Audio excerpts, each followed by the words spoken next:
ముందొచ్చేసి ఈ కాజాల్లోకి మనకు కావాల్సింది మైదా పిండి. సో మైదా పిండి ఒక కేజీ అయితే తీసుకున్నాము. మనకి ఎన్ని కాజాలు కావాలో అంత పిండి తీసుకుంటే సరిపోద్ది. ఈ కాజాలకు వచ్చేసి అసలు కొలత అనేది ఏమీ ఉండదన్నమాట. మన అందాజుని బట్టి మనము చేసుకోవచ్చు. ఈజీ అనమాట, చాలా సింపుల్ రెసిపీ.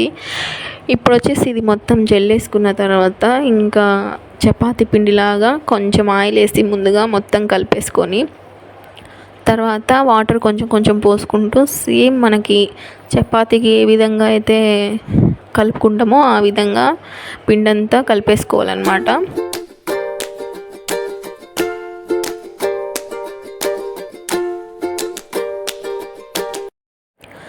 ఇప్పుడు వచ్చేసి కాజాల్లోకి మెయిన్ ఇంగ్రీడియంట్ అనమాట. సో అది వేరేదేం కాదు, ఈ మైదా పిండిని మనము దాంట్లోకి అప్లై చేసుకోవాలన్నమాట. అది ఎట్లా అనేసి ఇప్పుడు చూడండి. ఒక వెడల్పు గిన్నెలో అయితే మైదా పిండి తీసుకొని దాంట్లో ఆయిల్ వేసుకోవాలన్నమాట. సో ఫస్ట్ ఆయిల్ వేసుకొని మొత్తం కలిపేసుకోవాలి. మనకి ఈ పిండి ఎలా అవ్వాలంటే నెయ్యి ఉంటుంది కదా, సేమ్ నెయ్యిలాగా అవ్వాలన్నమాట. ఇలా ఫస్ట్ కొంచెం గట్టిగా కలుపుకొని ఇంకా మిగతా ఆయిల్ కూడా వేసేసుకొని మొత్తం నీట్గా కలిపేసుకొని మిశ్రమము ఈ విధంగా అయితే ఉండాలి, నెయ్యిలాగా.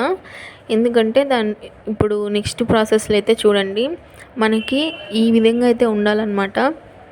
అది కూడా చూసి మనకి ఎంత సరిపోతుందో అంతకైతే మనము తయారు చేసుకోవాలన్నమాట ఈ పిండిని. సేమ్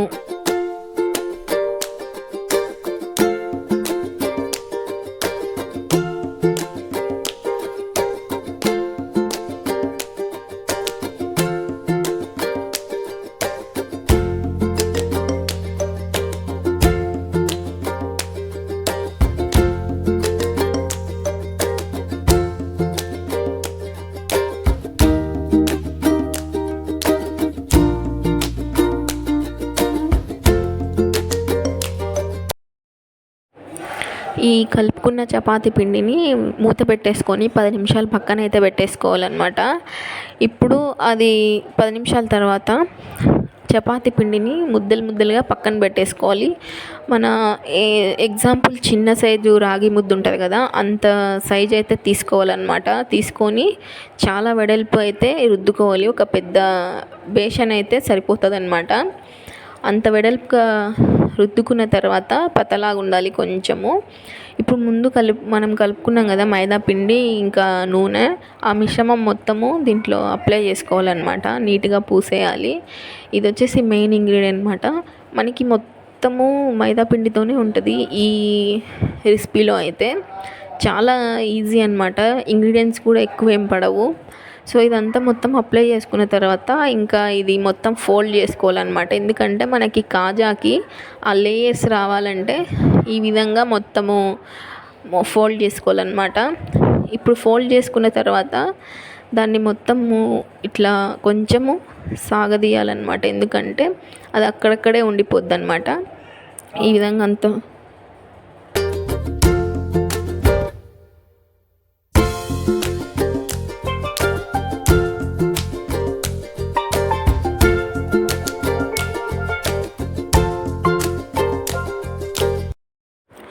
ఈ విధంగా అయితే ఫోల్డ్ చేసుకున్న తర్వాత ఒక చాక్ తీసేసుకొని ఎడ్జెస్ కట్ చేసేసుకోవాలి. కట్ చేసుకున్న తర్వాత ఈ విధంగా పీసులు కట్ చేసుకొని దీన్ని మళ్ళీ మనం రుద్దుకోవాలన్నమాట.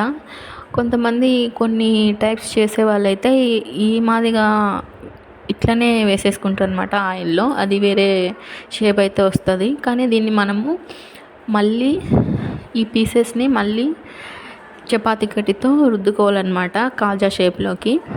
ఈ విధంగా అయితే లేయర్స్ వచ్చినాయి అన్నమాట. ఫోల్డ్ చేసుకొని కట్ చేసుకున్న తర్వాత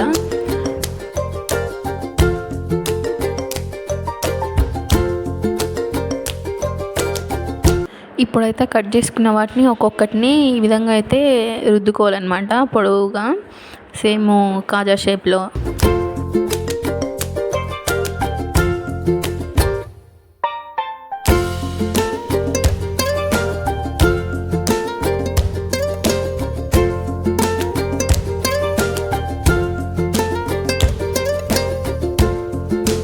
ఈ ఇవి రుద్దేసుకున్న తర్వాత ఈ విధంగా అయితే వస్తాయన్నమాట. ఇది మనము ఆయిల్లో వేసిన తర్వాత ఇంకా లేయర్స్ అనేది బయటకైతే వస్తాయన్నమాట. ఇప్పుడు ఇవి రుద్దేసుకున్న తర్వాత డీప్ ఫ్రైకి ఆయిల్ అయితే పెట్టేసుకొని వేడి చేసుకోవాలన్నమాట. ఇంకా బాగా కాగాలన్నమాట ఆయిల్. ఇవన్నీ ఒక ప్లేట్లోకి అయితే పెట్టేసుకొని ఒక్కొక్కటైతే ఆయిల్లో వేసేసుకొని నీట్గా మరీ ఎక్కువ కలర్ కాకుండా మరీ తక్కువ కాకుండా ఒక మీడియం కలర్లో అయితే చేసుకోవాలన్నమాట. అప్పుడే అది ఈ కాజా ఉండాల్సింది ఆ కలరే అన్నమాట. ఎక్కువైతే మరి గోల్డ్ కలర్లో కూడా రాకూడదు. సిమ్లో పెట్టుకొని మాత్రమే వీటిని డీప్ ఫ్రై చేసుకోవాలన్నమాట.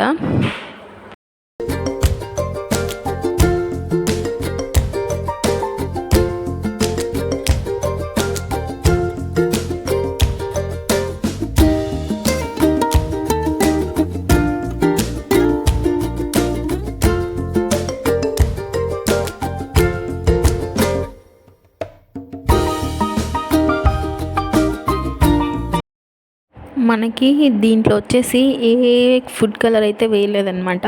ఇవి న్యాచురల్ కలరు.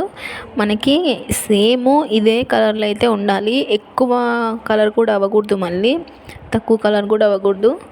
సేమ్ ఇదే మీడియంలో పెట్టేసుకొని ఇదే కలర్ రావాలన్నమాట.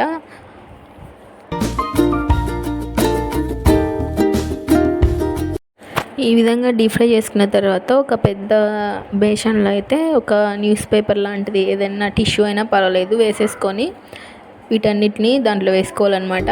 ఆయిల్ అబ్జర్వ్ చేసుకుంటుంది.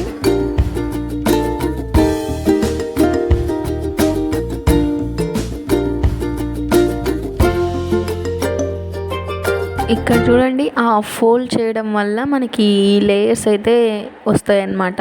చాలా బాగుంటాయి చూడడానికి, ఇంకా తినడానికి కూడా చాలా బాగుంటాయి అన్నమాట. మొత్తం ఈ విధంగా అయితే డీప్ ఫ్రై చేసుకోవాలి కాజాలన్నిటిని.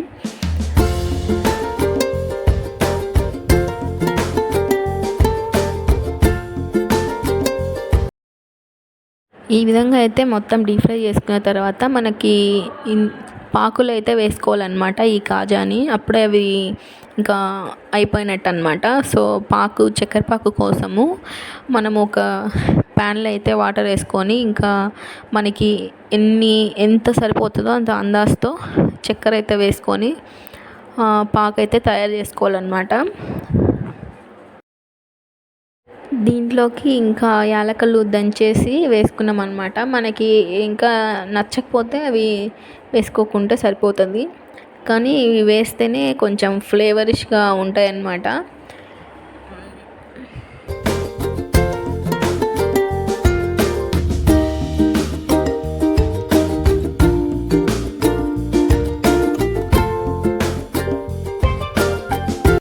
మనకి పాక్ అయితే రెడీ అయిపోయిందనమాట. మనకి సేమ్ ఏ విధంగా అయితే ఉండాలంటే మనము గులాబ్ జామ్ చేసుకుంటాం కదా, ఆ విధంగా అయితే ఉండాలన్నమాట. సేమ్ అదే అనమాట దీంట్లో కూడా మనము యాడ్ చేసేది. ఇంకా ముందు మనము డీప్ ఫ్రై చేసుకున్న వీటన్నిటిని ఈ పాకులో వేసేసుకొని నీట్గా బాగా వాటికి పాకు మొత్తం పట్టేటట్టు దాంట్లో ముంచుకొని పక్కన పెట్టేసుకోవాలన్నమాట. ఈ విధంగా మొత్తము అన్ని కాజాలు అయితే చేసేసుకోవాలి సేమ్ ఇదే మాదిగా.